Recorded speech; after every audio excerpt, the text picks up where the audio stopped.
Hi, good afternoon, everybody, and welcome. Before we begin, can I just say what an amazing day it has been with all the inspiring speakers and panelists reminding us of the importance of education in unlocking every child's potential.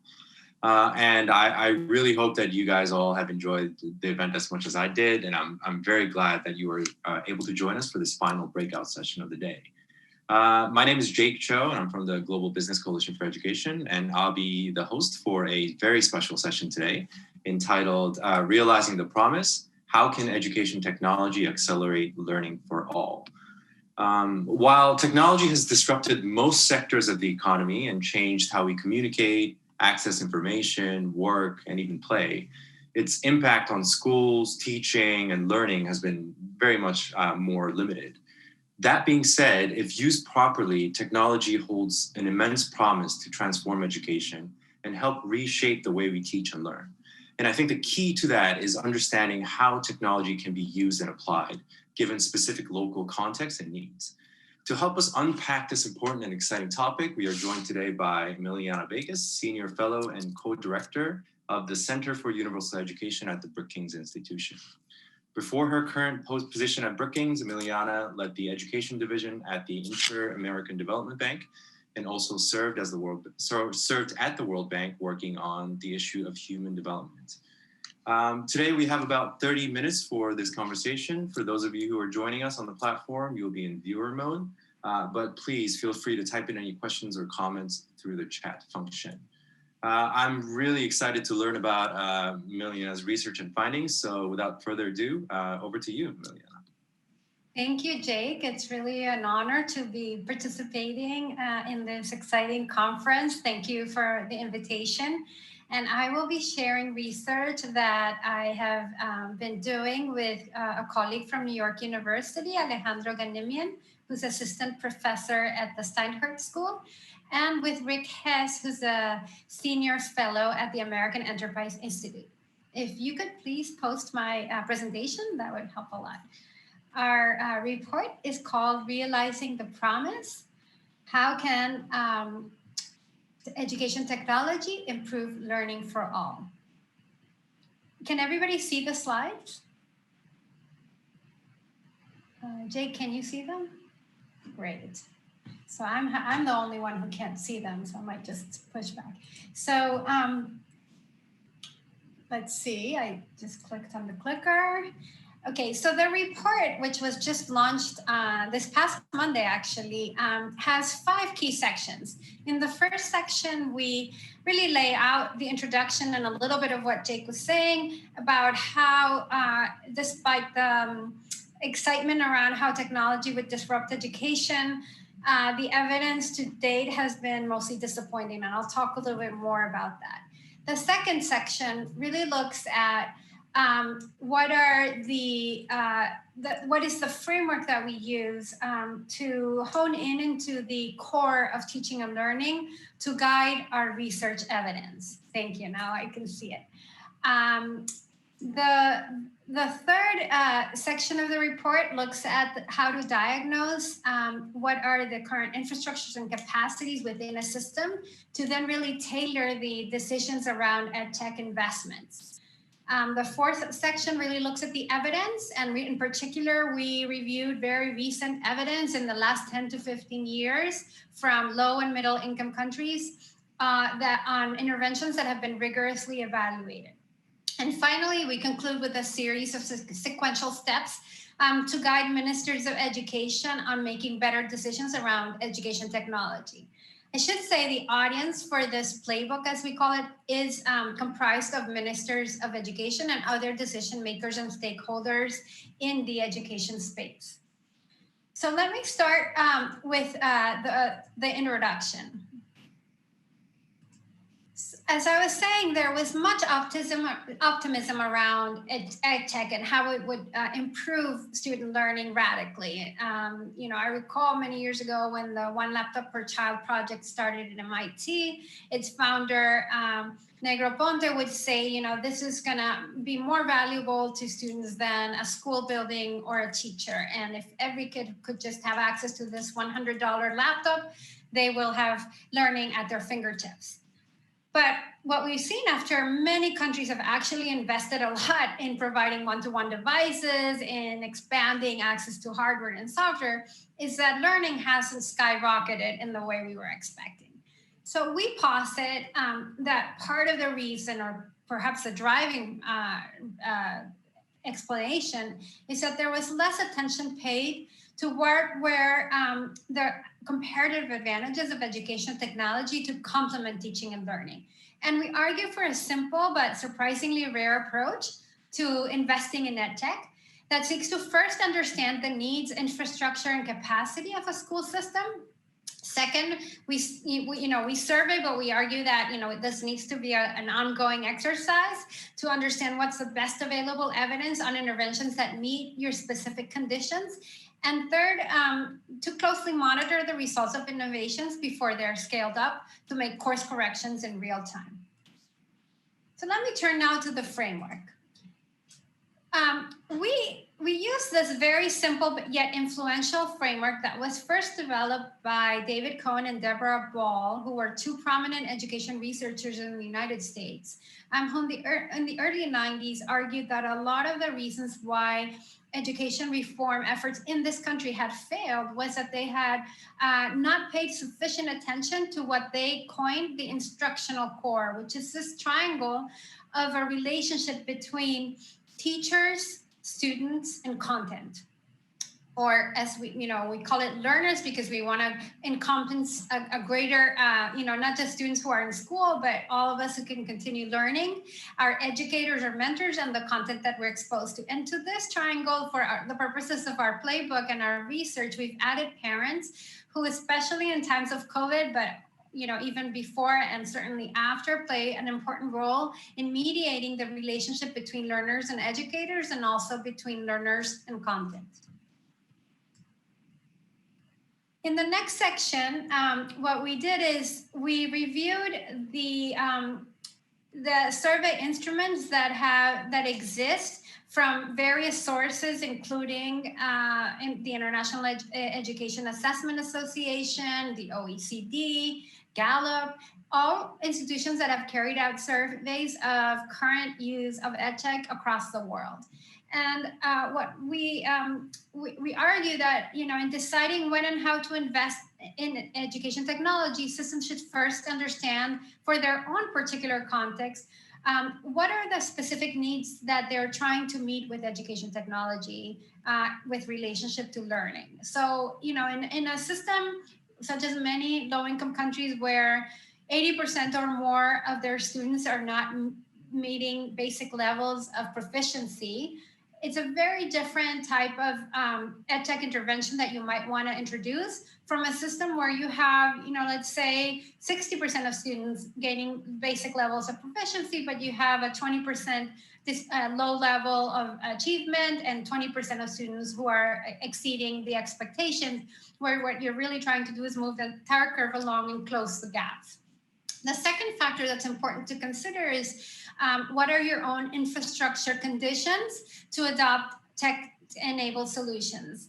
In my career, where I've worked with many developing countries, it's striking to see how many tech investments have failed because there was insufficient access to electricity, connectivity, not enough outlets, for example, in a particular classroom to allow for all students to have their devices charged at the same time. So all these very kind of basic factors need to also be taken into account and really well diagnosed before an intervention is introduced. And third, we argue that a third important factor is to understand what's the capacity of school leaders, educators, parents to integrate technology in the instructional process.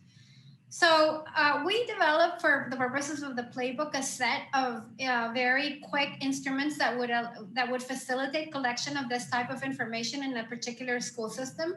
But we first advise policymakers to look at their own administrative data, and if they have participated in surveys such as PISA, to first leverage those data that they already have in hand before investing in more data collection, which is often, not really well thought through. The fourth section of the playbook is really what I think is one of the more important contributions. In the last 15 to 20 years, there's been a lot of innovation and a lot of experimentation with education technology in low and middle income countries. And there's been quite a few reviews of the evidence.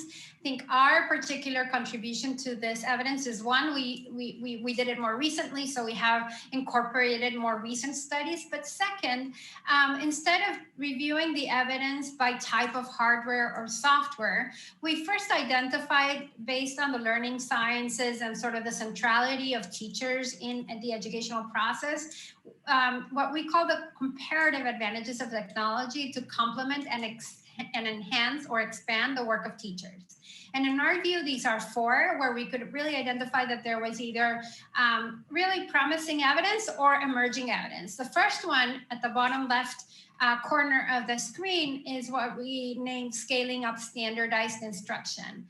So in many remote areas, it's very difficult to reach students with the qualified teachers. And even in, densely populated areas, not all students have access, or not all teachers are really effective in all subjects or all areas of knowledge that we want to expose students to.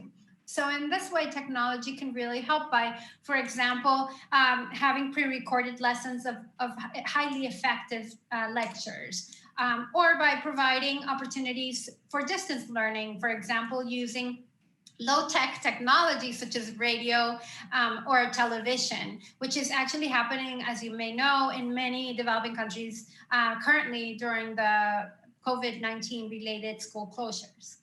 The second comparative advantage of education technology is facilitating differentiated instruction.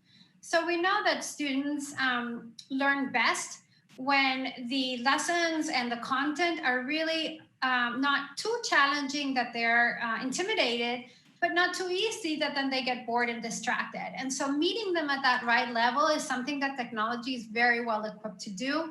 And in our report, we reviewed certain programs like computer adaptive learning that have had very strong results in countries in poor areas, and particularly among low-performing students in countries such as India and China. And also more recent and emerging evidence from using technology for live one-on-one tutoring. The third comparative advantage of technology that we identified is expanding opportunities for students to practice. So as we know from the learning sciences, a big lesson is that we don't learn as well from just listening to a lecture or reading a textbook as we do when we apply those concepts to real world problems. And so technology can be can provide a lot of opportunities, more than a single teacher or a single school system can, for students to really practice concepts that they've learned through either reading or through their teachers. And the fourth and last comparative advantage that we identified of education technology is increasing student engagement. Technology is a very interesting way to get students to really love learning through games, gamification, through more interactive videos. So a lot of that we're seeing as also technology is evolving, is becoming more and more important to keep students engaged in their own learning. So in the last part of the playbook, we provide decision makers with a series of 5 steps that we argue will help them realize the potential of education technology for learning.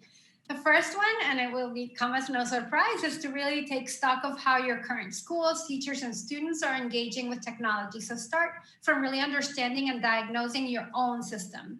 The second is really focusing on the instructional core and consider, how the introduction of technology may affect the interactions among students, teachers, and content. We really advise them to do this because if they can't really clearly identify how, introducing a particular kind of technology will change teaching and learning practices and the instructional core, then it's probably not a good idea to invest in that technology. We know so many cases where, for example, laptops or tablets have been deployed, but they're being used very similarly to analog notebooks, or the whiteboards and smartboards that were distributed and were quite expensive in their prime. in many school systems around the world being used like regular blackboards and regular kind of chalk and talk instruction methods, which didn't, move the needle on learning. The third important step is to define clear objectives and goals for what you're trying to achieve with a technology investment, and in particular with, what are the types of learning outcomes that you're expecting to see, and also to establish ways to regularly assess progress and make course corrections in a timely manner. The fourth message we give to policymakers is to really think through how this kind of reform is approached can matter immensely for its success. So involving educators early on in the diagnosis part of the program, in identifying how the technology may help them or hinder their own teaching and learning and teaching in the classroom and their students learning, is an important way to not just get ownership on part of educators, but really to refine the design of the intervention and ensure that it is that it is owned and really understood by the key people who are going to implement it. And finally, a fifth important step is to communicate with a range of stakeholders, not just teachers, but also students, school leaders, and parents around what is it that you're trying to achieve with this intervention, and importantly, what you're not trying to achieve. Thanks very much for this opportunity. In the last slide, you can find the link to our report, which is posted in the Brookings website. And we will also share it in the chat box, I understand. Thank you. Jake, over to you. Amazing. Thank you so much for that very interesting presentation on the playbook that you guys developed at Brookings. I think what struck me the most is it's almost so simple and intuitive, but it's often difficult to implement in real life. Is technology can be often think of as this silver bullet that could transform education, but really you have to be mindful of the specific context and how it affects the interaction between what you call the instructional core. And I think that resonates with a lot of our audience, as we can see from some of the comments that are coming in. I think one question that I have for you is, I think Anna Ford from our comments has mentioned that technology is becoming even more in terms of its role on how we deal with education in the current COVID world. So what would be your advice to the decision makers who are really looking at how they can reshape the education that comes in the post-COVID world, on how they can apply your tool to make better decisions to reshape a more sustainable, a more effective use of technology into their educational systems? That's a great question. I think that everything that we did, obviously, this is a research project that has been ongoing prior to COVID. So while COVID kind of brought it a new urgency, and obviously we've gotten a lot of attention by launching it during this period, the evidence that we are building from is pre-COVID, let's put it that way. There's only some evidence now emerging from the innovations that are taking place during COVID using technology. That said, we think that it's a great opportunity for systems to really make changes that prior to COVID were even more difficult. For example, a lot of teachers were hesitant to incorporate technology, perhaps because they were undertrained and they didn't have access to adequate technology before COVID, and perhaps even, and we know that many of them during COVID. But now that COVID has sort of demonstrated that the need for, the incredible benefit that technology has when we all have to stay at home, and for both teachers and students at home who don't have access to technology, that's a huge concern that we have about how COVID is also not just exposing inequality, but potentially widening inequalities between the haves and have-nots. So, I think a key message from us is, I think it's an opportunity for leapfrogging after COVID. You'll be able to leverage some of the kind of ways in which people have engaged with technology, but it's also kind of a word of caution that there's a risk that during COVID we're already seeing accelerating inequality between poor countries and students in low-income countries and students in high-income countries, but equally important between students of low-income and or disadvantaged backgrounds, people of color, for example, in the United States, and those who have more affluent backgrounds. Yeah, I mean, I think you hit it right on the point. And because some of the other questions that are coming in highlight this notion of COVID further emphasizing or really exposing how much digital divide exists in this world, and how that could potentially really exacerbate the existing inequalities that people have in terms of access to quality education. So Madhu is asking that a major chunk of the ed tech industry thrives on solutions that are based or premised on having good internet connectivity. So, there's a lot of, notions about high-tech, low-tech, and no-tech technologies being applicable in different situations. So how do we think that we could effectively incorporate ed tech both with and without internet in your experience? Well, certainly connectivity is a very important factor in incorporating, high ed tech, let's say. That said, I mean, and where, we really felt that I would say low tech technology such as radio and television are better placed to play to the first comparative advantage of scaling up standardized instruction.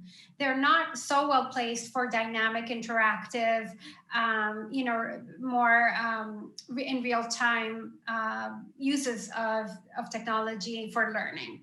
And so that's a reality that we have to face with, that some populations who by their location or by their access to resources are just more isolated. And I think as we come out of COVID, I think governments across the world and the international community should really prioritize connectivity to everybody, because it becomes almost as important as clean water, And so, particularly in this world, in this knowledge economies that we live in, that are so imbued with technology for everything. So I think, my hope is that this will also eventually lead the business sector to figure out creative ways to lower the costs of getting the most remote and disadvantaged peoples on the earth connected. Yeah, and actually you're leading right into the next question that I had in mind for you. And this is a point that Henrietta, I think, brought up earlier today in one of the panels as well, on the importance of kind of expanding connectivity and making sure that every kid has an access to internet. But I'm sure you've seen a lot of different private sector or business entities stepping in to provide some of the necessary infrastructure, whether that's connectivity or devices. And we certainly do have a lot of business audience here present for this event. Can you think of examples of good practices? I mean, you don't have to name the actual companies, or of course, you're free to do that. But have you seen the best practices that companies have done in this space that really stood out to you? I think where you see some of the most thoughtful companies are those that are hesitant to, for example, sell devices or solutions to governments when they know that the governments don't have the conditions in place to provide regular maintenance or updates, or to really use them effectively. And I think that's that's what I've seen as a really strong tension for the business sector in this space, because I think they have good intentions, that they've developed really, say, cool solutions or really great devices, and their way of making I think a profit is to sell to governments because the scale is so big. And yet many governments, particularly in low and middle income countries, have low capacity to not just deploy and use effectively those tools, but also very limited capacity to keep them up to date. And so some of the discussions that I've been with some of the leading companies really have made me aware that they're very cognizant of this, and that the most serious companies for their own reputations and kind of trajectories are really concerned about, not having governments purchase from them and then kind of let the investment go to waste. And I would say that's a best practice, and it's one that probably we would want to see more. I think the other recommendation we make, and I've seen much less of this, to be frank, is rather than the entrepreneur, the brilliant engineer coming out of college in many cases or grad school, developing the solution that they think is going to be super cool based on what they know how to do in most cases, or what they a particular personal experience they've had.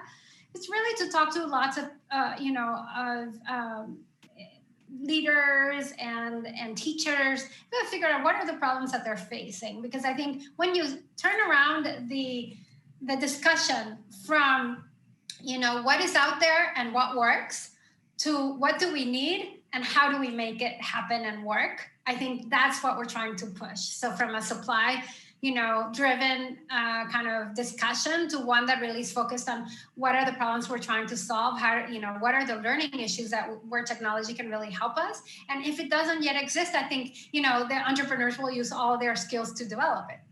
Mm-hmm. So shifting the, who leads this discussion, I think is what I'm trying to say. That's very interesting. And I think we may have time for one last question. This is a question from Christopher, I believe. And he makes a great point here where some of the problems of education is not related to traditional kind of metrics of learning. But, in terms of preparation for the workforce, so there's a bit of, hard skill and training involved. For instance, Christopher is mentioning that, half of the students would be unemployable unless we went outside of what is taught in traditional classroom settings.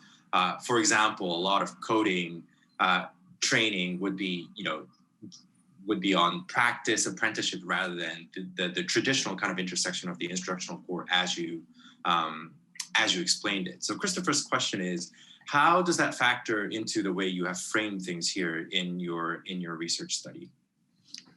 So I don't think it's an either or, Christopher. I think that I'm actually co-leading or leading right now also a different study that focuses on how to expand computer science education around the globe, in particular focusing on low and middle income countries, because of what you're saying, that look, we are concerned about students coming out of the school system without skills that will allow them to be employed. But I think the most important skill that we want students to come out of the school system is the ability to learn and to problem solve and to have critical thinking skills. And that's where I think we should all be focused on. And I think for that, the instructional core is really important. It's how does the teacher interact with students to facilitate their inquiry and their curiosity, and to expose them to content that will, expose them to new ideas and help them, address problems in real time and practice and hone in on those concepts. And so I think that, if we want to succeed to prepare this generation for the future, we can't prepare them for, the jobs that we have today. We have to prepare them to be, lifelong learners. And our teachers, unfortunately, in many parts of the world, haven't been prepared to do that well. And so it has to start with teacher education programs to shift kind of the role of teachers. And I think, again, it's really about thinking, what are you trying to achieve, and how can technology and teachers complement each other in achieving that? Great. I think, unfortunately, that's all we have time for today for this particular discussion. But I think, viewers, if you want to find out more about Emiliana's research, we've posted a link for you. And for some reason, if you can't access that link, you could just Google Emiliana and her work at Brookings. And I think for the rest of you who have joined us today, before we close, I just want to let you know that the conference actually continues, even though this is the last of the breakout sessions. The expo booths, the networking, and the photo booth, all of that will stay open until 4 p.m. Eastern time, which is about another hour and a half. Even if that concludes, please don't forget to visit theirworld.org to sign up for all of our updates and to learn about all the actions that you can take. And while you're there, definitely check out the key, the beautiful interactive report that we launched today. And that interactive reports, contains all the information you need to copy, paste, and advocate to make the case for education. So thank you, Emiliana, for joining us, and thank you everybody for joining this session, and enjoy the rest of the conference. Thank you very much. Thank you, Jake.